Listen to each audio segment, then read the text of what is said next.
Hello students, welcome to Just Know It. இந்த வீடியோவில் நம்ம December 26 to December 31 வரையிலான current affairs ரிலேட்டடான practice question solve பண்ணலாம். First question, consider the following statements. Good governance index is prepared by the Niti Aayog. The statement வந்து wrong. Good governance index prepare பண்ணுறது Niti Aayog இல்லை. Second statement பாருங்க, Gujarat has topped the composite ranking in the Good Governance Index 2021. So இந்த இயருக்கான Good Governance Indexல குஜராத் தான் first place வாங்கியிருந்தது. So option B 2 only அப்படிங்கிறது கரெக்டான answer. So Good Governance Index was prepared by Department of Administrative Reforms and Public Grievances, which works under Ministry of Personnel, Public Grievances and Pensions. So this is a comprehensive and implementable framework to assess the state of governance. ஒவ்வொரு மாநிலங்கள்லையும் union பிரதேசங்கள்லையும் எப்படி நிர்வாகம் நடக்குது அப்படிங்கிறத assess பண்ணுறதுக்கான ஒரு index தான் இது. So இந்த வருஷத்துக்கான இண்டெக்ஸ் வந்து it's topped by Gujarat, followed by Maharashtra and Goa. Next question நம்ம பார்க்கலாம். Which among the following are the initiatives taken to increase institutional deliveries in India? இங்கே வந்து 3 ஸ்கீம்ஸ் கொடுத்துருக்காங்க. ஜனனி சுரக்ஷா யோஜனா, பிரதான் மந்திரி மாத்ரு வந்தன யோஜனா, போஷன் அபியான். இந்த மூணுமே வந்து they are initiatives taken to increase institutional deliveries in India. So option D 1, 2 and 3 அப்படிங்கிறது கரெக்டான ஆன்சர். ஸோ இப்போ வந்து இன்ஸ்டிடியூஷனல் டெலிவரி அப்படின்னா என்ன? So it means giving birth to a child in a medical institution. So ஒரு மருத்துவமனையில் இந்த delivery நடக்கணும், அதுவும் குறிப்பாக under overall supervision of a trained and competent health personnel. So இந்தியாவில் மெட்டர்னல் மொர்டாலிட்டி ரேட்டை குறைக்கிறதுக்கும் இன்ஃபேண்ட் மொர்டாலிட்டி ரேட்டை குறைக்கிறதுக்கும் இந்த இன்ஸ்டிடியூஷனல் டெலிவரி வந்து மிகப்பெரிய பங்கை ஆற்றும். ஸோ அதுக்காக தான் இந்த இன்ஸ்டிடியூஷனல் டெலிவரியை வந்து ப்ரமோட் பண்ணுறாங்க. ஸோ இது எல்லாமே இந்த 3 ஸ்கீம்ஸுமே அதுக்கான ஸ்கீம்ஸ் தான். ஸோ ஜனனி சுரக்ஷா யோஜனா, ஸோ அது வந்து ஆக்சுவலாக it's implemented with the objective of reducing maternal mortality and infant mortality by promoting institutional delivery among pregnant women. So இது ரெண்டுலேயுமே ஜனனி சுரக்ஷா யோஜனாலேயும் பிரதான் மந்திரி மாத்து வந்தன யோஜனா ரெண்டுலேயுமே வந்து கேஷ் இன்சென்டிவ்ஸ் இருக்குது ப்ரெக்னென்ட் உமனுக்கு. போஷன் அபியான் வந்து it aimed at improving nutritional status of pregnant women and lactating mother. So இதுவும் வந்து ஸோ அந்த ப்ரெக்னென்ட் உமன்லேயும் மதர்ஸ்லேயும் இன்ஸ்டிடியூஷனல் டெலிவரியை ப்ரமோட் பண்ணுறதுக்காக ஒரு நியூட்ரிஷன் பேஸ்டு ஸ்கீம் தான் இந்த Poshan Abhiyan. Right, next question நம்ம பார்க்கலாம். Which ministry is responsible for the implementation of the essential commodities act 1955? So அத்தியாவசிய பொருட்கள் சட்டம். ஸோ அதை வந்து நடைமுறைப்படுத்துறதுல எந்த அமைச்சகம் முக்கிய பங்காற்றுது அப்படின்னா கரெக்ட் ஆன்சர் வந்து option B ministry of consumer affairs, food and public distribution அப்படிங்கிறது கரெக்டான answer. So this essential commodities act was enacted in 1955 to prevent hoarding and black marketing of foodstuffs. So உணவுப் பொருட்களை வந்து பதுக்கி வைக்காமல் அந்த பதுக்கி வைக்கிறது தடுக்கிறதுக்கான ஒரு மிக முக்கியமான சட்டம் தான் இந்த essential commodities act. So this act it gives powers to the union government to add or remove a commodity in the schedule. So இந்த ஆக்டுக்கு கீழே ஒரு ஷெடியூல் இருக்குது, ஒரு அட்டவணை. ஸோ அதுக்கு கீழே வந்து இந்த பொருட்கள் எல்லாம் எசென்ஷியல் கமோடிட்டிஸ் அத்தியாவசிய பொருட்கள் அப்படின்னு ஒன்றிய அரசு ஆட் பண்ணலாம். ஸோ அதுதான் இந்த சட்டத்தினுடைய மிக முக்கியமான அம்சம். So by declaring a commodity as essential, the government can control the production. ஸோ அப்படி ஒரு குறிப்பிட்ட பொருளை வந்து அத்தியாவசிய பொருள் அப்படின்னு லிஸ்ட் பண்ணுறதன் மூலமாக அரசாங்கம் அதனுடைய ப்ரொடக்ஷன், சப்ளை, டிஸ்ட்ரிபியூஷன் எல்லாத்தையுமே வந்து கண்ட்ரோல் பண்ணும். ஸோ இது ஏன் இந்த கொஸ்டின் இங்கே ஏன் இருக்குது அப்படின்னா சமீபத்தில் சோயா மீல் அப்படிங்கிற அந்த கமோடிட்டியை இந்த எசென்ஷியல் கமோடிட்டிஸ் ஆக்டில் இன்க்ளூட் பண்ணியிருந்தாங்க. ஸோ அந்த சோயா மீல் வந்து போல்ட்ரி இண்டஸ்ட்ரி, அப்புறம் வந்து கேட்டில் இண்டஸ்ட்ரி, ஸோ இதில் எல்லாத்துலேயுமே வந்து மிக முக்கியமான ஒரு ஃபுட் ப்ராடக்டாக பயன்படுத்தக்கூடிய ஒரு இம்பார்ட்டண்டான ஒரு ப்ரோட்டீன் சோர்ஸ் இந்த சோயா மீல். ரைட், ஸோ அதை வந்து இந்த எசென்ஷியல் கமோடிட்டிஸ் ஆக்டில் இன்க்ளூட் பண்ணதுனால இந்த கொஸ்டின் இங்கே இருக்குது. நெக்ஸ்ட் கொஸ்டின் பார்க்கலாம் நம்ம. State health index is released by. So this index is released by Niti Aayog, right? So இந்த இண்டெக்ஸ் வந்து இதனுடைய 4th எடிஷனை ரீசெண்டாக ரிலீஸ் பண்ணியிருந்தாங்க நித்தி ஆயோக், அதனால தான் அது நியூஸில் இருந்தது. ஸோ இந்த ஸ்டேட் ஹெல்த் இண்டெக்ஸ் வந்து எதை அசஸ் பண்ணுது அப்படின்னா, ஸ்டேட்ஸினுடைய பெர்ஃபார்மன்ஸ், ஸ்டேட்ஸ் மற்றும் யூனியன் டெரிட்டரியுடைய பெர்ஃபார்மன்ஸ், குறிப்பாக இந்த ஹெல்த் செக்டரில் அந்த ஸ்டேட்ஸும் யூனியன் டெரிட்டரிஸும் எப்படி பெர்ஃபார்ம் பண்ணியிருக்கு அப்படிங்கிற அசஸ் பண்ணுறது தான் இந்த state health index.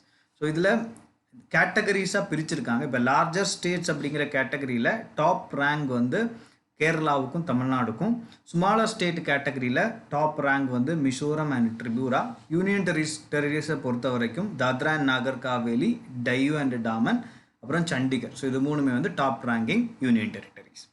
Next question நம்ம பார்க்கலாம். It is a form of wall art introduced by Portuguese. It is done on wet plaster in a manner similar to frescoes.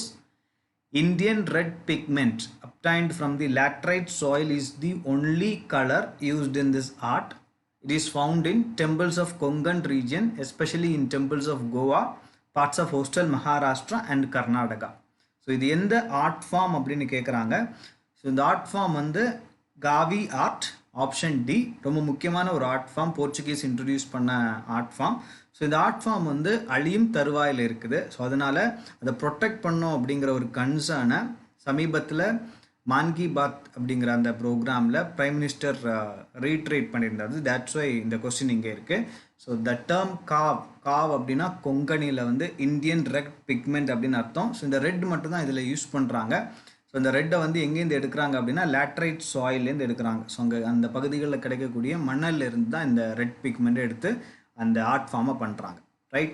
Next question நம்ம பார்க்கலாம். Which among the following statements is are correct? So first statement என்ன சொல்லுதுன்னா, flux fuel vehicles are vehicles that can run on flexible fuel, a combination of petrol and ethanol. So இந்த statement வந்து correct. Flux fuel வெஹிக்கிள்ஸ்னாலே அதனுடைய meaning வந்து அதுதான். So பெட்ரோல்லையும் ஓடும், ethanol, இந்த காம்பினேஷனில் ஓடக்கூடிய வெஹிக்கிள்ஸை தான் ஃப்ளக்ஸ் ஃபியூயல் வெஹிக்கிள்ஸ் அப்படின்னு சொல்கிறோம். அடுத்ததாக, India is aiming to achieve E20. இந்த E stands for ethanol, the 20 stands for 20%, so which involves 20% of ethanol blend. So இந்த எத்தனாலில் வந்து பெட்ரோலை பிளெண்ட் பண்ணுறதுல தான், பெட்ரோல் கூட பிளெண்ட் பண்ணுறது தான் எத்தனால் பிளெண்ட் அப்படின்னு சொல்கிறோம். ஸோ இந்த எத்தனால் பிளெண்டை வந்து இந்த 20% எத்தனால் பிளெண்டை வந்து இந்தியா 2030 அச்சீவ் பண்ணும் அப்படின்னு இந்த ஸ்டேட்மெண்ட் சொல்லுது. ஆக்சுவலாக இது ராங். ஸோ இந்தியா வந்து is aiming to achieve this E20 by 2025, not 2030, right? So இங்கே ஆப்ஷன் A 1 only அப்படிங்கிறது கரெக்டான answer. So this flux fuel vehicles, so they have engines that can run on flexible fuel, that is a combination of petrol and ethanol. So India வந்து it's aiming to achieve this E10, 10% of ethanol blending by 2022, that is by this year, and E20 by 2025. So why ethanol is blended with petrol? ஏன் வந்து எத்தனாலை petrol கூட blend பண்ணுறாங்க அப்படின்னா, so as the ethanol molecules contain oxygen, ethanol molecule oxygen இருக்குது, அதனால அது எஃபிஷியண்டாக petrol கூட சேர்ந்து பேர்ன் ஆகும். ஸோ ஏறக்குறைய கம்ப்ளீட்டாக அந்த ஃபியூயல் வந்து என்ஜினில் பேர்ன் ஆகிடும். ஸோ அதனால் எமிஷன்ஸ் வந்து கம்மியாக இருக்கும், வெளியே போகக்கூடிய எமிஷன்ஸ் வந்து கம்மியாக இருக்கும். ஸோ ரிசல்ட்டிங் இன் fewer emissions. So fewer emissions அப்படின்னா லெஸ் என்விரான்மெண்டல் பொல்யூஷன். ஸோ அதுக்காக தான் என்விரான்மெண்டல் பாயிண்ட் ஆஃப் வியூவில் தான் பெட்ரோல் கூட எத்தனால் பிளெண்ட் பண்ணுறாங்க. இப்போ இந்த ஃப்ளக்ஸ் ஃபியூயல் வெஹிக்கிள்ஸ் ஏன் நியூஸில் இருந்தது அப்படின்னா, இந்தியன் கவர்மெண்ட் இந்தியாவில் இருக்கக்கூடிய ஆட்டோமொபைல் மேனுஃபேக்சரர்ஸ்கிட்ட இந்த ஃப்ளக்ஸ் ஃபியூயல் வெஹிக்கிள்ஸை மேனுஃபேக்சர் பண்ணலாம் அப்படிங்கிற ஒரு கோஹெட்டை கொடுத்துருக்காங்க. ஸோ அதனால தான் இது நியூஸில் இருந்தது. நெக்ஸ்ட் கொஸ்டின் நம்ம பார்க்கலாம். Which of the following statements regarding non fossil energy capacity of India these are correct? So first statement பாருங்கள். Solar and bio power energy has the highest and lower proportion in India's installed renewable energy capacity respectively. So நம்ம வந்து டோட்டலாக non fossil energy அப்படின்னு பார்க்கும்போது solar எனர்ஜிக்கு highest proportion இருக்குது, bio power energy வந்து lowest ப்ரொப்போர்ஷனில் இருக்குது அப்படின்னு இந்த ஸ்டேட்மெண்ட் சொல்லுது. ஆக்சுவலாக இந்த statement wrong.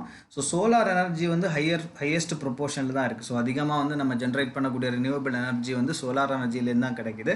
But lowest proportion வந்து பயோ எனர்ஜிலேருந்து நமக்கு கிடைக்கிறது இல்லை. ஸோ அதனால் அந்த ஸ்டேட்மெண்ட் ராங். செகண்ட் ஸ்டேட்மெண்ட் பாருங்கள், India has achieve its target of attaining 40% of its installed electricity capacity from non fossil energy sources by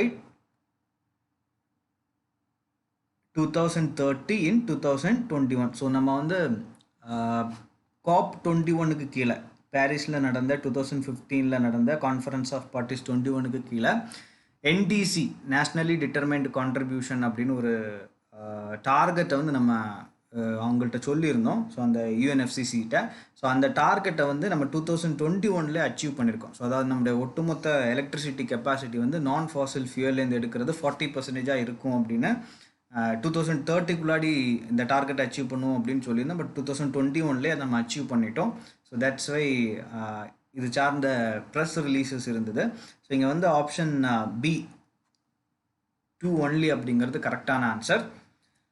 so இந்தியாவினுடைய இன்ஸ்டால்டு ரினியூவபிள் எனர்ஜி கெப்பாசிட்டி பார்த்தீங்கன்னா இப்போது 150.54 ஜிகாவாட். ஸோ இதில் வந்து அந்த ஸ்பிளிட் அப் இதாக இருக்குது. சோலார் வந்து 48.55. ஸோ அதான் ஹையஸ்ட் ப்ரொப்போர்ஷன். அடுத்து பாருங்கள், large hydro electric power projects அதுலேருந்து நமக்கு 46.51 ஜிகாவாட் கிடைக்குது. விண்டிலேருந்து 40.03 ஜிகாவாட், பயோ பவர்லேருந்து 10.62. ஸோ இது ஹையர் ப்ரொப்போர்ஷன். லோவர் ப்ரொப்போர்ஷன் வந்து பயோ பவர் கிடையாது, small hydro power. So 4.83 gigawatt. So இது இவ்வளோவுமே வந்து ரினியூவபிள் எனர்ஜி சோர்சஸ். அப்புறம் வந்து நமக்கு நியூக்ளியர் எனர்ஜியிலேருந்து 6.78 ஜிகாவாட். ஸோ இது எல்லாத்தையுமே சேர்த்து நமக்கு டோட்டல் நான் ஃபாசில் எனர்ஜி பார்த்திங்கன்னா 157.32 ஜிகாவாட். ஸோ இது வந்து நம்முடைய மொத்த எலக்ட்ரிசிட்டி கெப்பாசிட்டியில் 40.1%. ஸோ அதனால தான் இந்த டார்கெட் நம்ம அச்சீவ் பண்ணிட்டோம் அப்படின்னு சொல்கிறோம். ரைட், நெக்ஸ்ட் கொஸ்டின் நம்ம பார்க்கலாம். Which among the following payers are correctly matched? So first இதை பாருங்கள், ஃபஸ்ட்டு வேக்சின். ஸோ இங்கே வந்து என்ன பேர் கொடுத்துருக்காங்க அப்படின்னா, ஒரு சைடு வந்து COVID-19க்கான வேக்சின், அப்புறம் வந்து அந்த வேக்சின் வந்து எந்த வகையான வேக்சின், எந்த டைப் ஆஃப் வேக்சின், இல்லை எந்த டெக்னாலஜி ஆர் பிளாட்ஃபார்மில் வந்து அதை உருவாக்கியிருக்காங்க அப்படிங்கிற அந்த டெக்னாலஜி இருக்குது. ரைட், ஸோ இங்கே வந்து கார்பேவேக்ஸ் வந்து ப்ரோட்டீன் சப் யூனிட் வேக்சின் அப்படின்னு இந்த பெயர் சொல்லுது. இது கரெக்டு. கார்பேவேக்ஸ் வந்து ப்ரோட்டீன் சப் யூனிட் வேக்சின் தான். அடுத்து கோவாவேக்ஸ் அப்படிங்கிறது ரீகாம்பினன்ட் நானோ பார்ட்டிகிள் வேக்சின் அப்படின்னு இருக்கு. இதுவும் கரெக்டு தான். கோவிஷீல்டு வந்து நான் ரெப்ளிகேட்டிங் வைரல் வெக்டார் வேக்சின் அப்படின்னு இருக்கு. இதுவும் கரெக்டு தான். கோவேக்சின் வந்து இன்ஆக்டிவேட்டட் வேக்சின் அப்படின்னு இருக்கு. இதுவும் கரெக்டு தான். ஸோ இங்கே வந்து எல்லாமே correct. So option D 1, 2, 3 and 4 அப்படிங்கிறது கரெக்டான answer. So look at this inactivated vaccine. So வேக்சின்ஸில் நம்ம பயன்படுத்தக்கூடிய வேக்சின்ஸில் நிறைய வகை இருக்குது. ஸோ இப்போ வந்து அதிகமாக நம்ம வேக்சின்ஸை பற்றி படிச்சுட்டு இருக்கிறோம். நிறைய வேக்சின்ஸ் வந்து டெவலப்மெண்ட் ஃபேஸில் இருக்குது, நிறைய வந்து பயன்பாட்டுக்கு வந்திருக்கு. குறிப்பாக ரீசெண்டாக பார்த்திங்கன்னா கார்பேவேக்ஸும் கோவாவேக்ஸும் எமர்ஜென்சி யூஸ் ஆதரைசேஷன் கொடுக்கப்பட்டு இந்தியாவில் பயன்பாட்டுக்கு வரப்போகுது. இந்தியன் கவர்மெண்ட் அப்ரூவ் பண்ணியிருக்காங்க அதை. ஸோ அதனால தான் இந்த கொஸ்டின் இங்கே இருக்குது. ஸோ இப்போ இன்ஆக்டிவேட்டட் வேக்சின்னா எப்படிப்பட்ட வேக்சின்ஸ் அப்படின்னா, ஸோ அதில் இருக்கக்கூடிய அந்த வைரஸ் இல்லை வந்து அந்த ஜெர்மை வந்து கில் பண்ணி பயன்படுத்துவாங்க. So killed version of germ that causes the disease. So usually ஃபார்மால்டிகைடை பயன்படுத்தி அதை அதை யூஸ் பண்ணுவாங்க. அதுதான் இன்ஆக்டிவேட்டட் வேக்சின். ஸோ இந்தியாவில் இருக்கக்கூடிய கோவேக்சின் வந்து இன்ஆக்டிவேட்டட் வேக்சின். அடுத்து பார்த்திங்கன்னா சப் யூனிட் வேக்சின். ஸோ இங்கே வந்து என்ன பண்ணுவாங்கன்னா, ஒட்டு மொத்தமாக அந்த வைரஸை எடுக்காமல் ஸோ அந்த வைரஸ் இருக்கக்கூடிய ஸ்பெசிஃபிக் பீசஸ், ஜஸ்ட் லைக் இப்போ வந்து கொரோனா வைரஸை பார்த்திங்கன்னா கொரோனா வைரஸில் இருக்கக்கூடிய ஸ்பைக் ப்ரோட்டீனை எடுப்பாங்க. ஸோ அதெல்லாம் சப் யூனிட். ஸோ அந்த சப் யூனிட்ஸை மட்டும் எடுத்து நம்மளுடைய இம்யூன் சிஸ்டத்தை ட்ரிகர் பண்ணுறதுக்கு பயன்படுத்துறது தான் சப் யூனிட் வேக்சின். அப்புறம் வந்து ரீகாம்பினன்ட் நானோ பார்ட்டிகிள் வேக்சின். ஸோ இங்கே வந்து ஏதாவது ஒரு பாயிண்ட், இப்போ ஒரு இதே மாதிரி தான் சப்யூனிட் வேக்சினை மாதிரி தான் ஏதோ ஒரு பார்ட்டை வந்து செப்பரேட் பண்ணி எடுத்து அப்புறம் வந்து அதை இன்செக்ட் செல்லில் வளர்த்துட்டு அதை நானோ பார்ட்டிகல்ஸ் மூலமாக பாடிக்குள்ளாடி சென்ட் பண்ணுவாங்க. ஸோ அதுதான் இந்த ரீகாம்பினன்ட் நானோ பார்ட்டிகிள் வேக்சின். வைரல் வெக்டர் வேக்சினை பொறுத்த வரைக்கும் இது வந்து ஒரு டிஃப்ரெண்ட் வைரஸை வந்து வெக்டராக பயன்படுத்தும், ஒரு வெஹிக்கிள் மாதிரி பயன்படுத்தும். So it uses a vector. So அதனால தான் அதை வெக்டர் வேக்சின் அப்படின்னு சொல்கிறாங்க. 9th question நம்ம பார்க்கலாம். The Indian Army has set up a quantum computing laboratory and a center for artificial intelligence at. So இது வந்து மத்திய பிரதேஷில் வந்து செட் பண்ணியிருக்காங்க இந்த குவாண்டம் கம்ப்யூட்டிங் லெபார்ட்டரியையும் சென்டர் ஃபார் ஆர்டிஃபிஷியல் இன்டெலிஜென்ஸையும். So the quantum computing laboratory has been established with the help of this National Security Council Secretariat. So இது ஒரு முக்கியமான ஒரு மைல்ஸ்டோன் இந்தியன் ஆர்மியை பொறுத்த வரைக்கும், பிகாஸ் குவாண்டம் கம்யூனிகேஷன் வந்து ரொம்ப important. So Indian army has also established artificial intelligence centre. So இதே கேம்பஸில் தான் அதை வச்சுருக்காங்க. ஸோ இது ரெண்டுமே வந்து it will carry out extensive research in developing the transformative technologies for use by the armed forces. So இந்த ஆர்டிஃபிஷியல் இன்டெலிஜென்ஸ், குவாண்டம் கம்ப்யூட்டிங் இது ரெண்டையுமே ஆர்ம்டு ஃபோர்ஸஸுடைய பயன்பாட்டுக்காக பயன்படுத்துவதற்கு நிறைய ரிசர்ச்சஸை வந்து இந்த ரெண்டு சென்டர்ஸ்லேயும் முன்னெடுப்பாங்க. ரைட், நெக்ஸ்ட் கொஸ்டின் நம்ம பார்க்கலாம். Which among the following statements is incorrect? So இதில் வந்து 1G first generation telecommunication network பற்றி இருக்குது. So 1G worked on analog radio signals and supported only voice calls. So this is correct.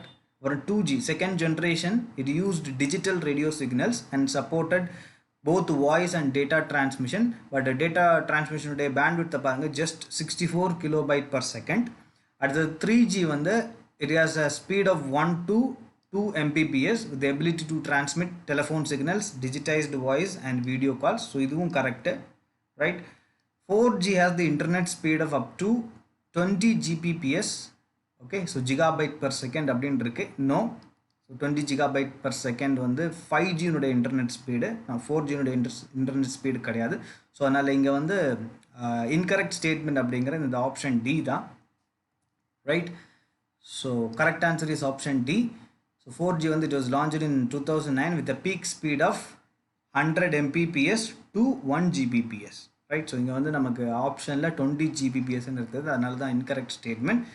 So இப்போது ஏன் இந்த question நியூஸில் இருந்தது அப்படின்னு பார்த்தீங்கன்னா, இங்கே இருக்குது அப்படின்னு பார்த்தீங்கன்னா, இந்த 5G ரிலேட்டடான நியூஸ் வந்து இருந்தது, டிஸ்கஷன்ஸில் இருந்தது. So 5G department of telecommunication, இந்தியாவுடைய டிபார்ட்மெண்ட் ஆஃப் டெலிகம்யூனிகேஷன் வந்து நெக்ஸ்ட் இயருக்குள்ளாடி, தட் மீன்ஸ் இந்த 2022க்குள்ளாடி நம்முடைய மெட்ரோ சிட்டிஸில் 5G சர்வீசஸை வந்து கொண்டு வரணும் அப்படிங்கிற ஒரு ஆர்டரை வந்து போட்டிருக்காங்க. ரைட், ஸோ அதுக்கான ஸ்டெப்ஸை வந்து இந்தியன் டெலிகம்யூனிகேஷன் கம்பெனிஸ் வந்து முன்னெடுக்கணும் அப்படின்னு சொல்லியிருக்காங்க. ஸோ அதனால தான் இந்த கொஸ்டின் இங்கே இருக்குது. ரைட், ஸோ இவ்வளோ தான் நண்பர்களே இந்த video. Thank you so much for வாட்சிங். இந்த வீடியோ உங்களுக்கு பிடிச்சிருந்தால் லைக் பண்ணுங்கள், மற்ற தேர்வுகளோட ஷேர் பண்ணுங்கள், உங்களுடைய ஒப்பீனியன்ஸை கமெண்டில் பதிவிடுங்க. ரொம்ப முக்கியமாக இந்த சேனலுக்கு சப்ஸ்கிரைப் பண்ணுங்கள், ஸோ தட் இன்னும் பல கேள்விகளையும் இன்னும் பல தகவல்களையும் நீங்கள் தெரிந்து கொள்ள முடியும். இன்னொரு வீடியோவில் மேலும் பல கேள்விகளோடையும் மேலும் பல தகவல்களோடையும் உங்களை சந்திக்கிறேன். நன்றி.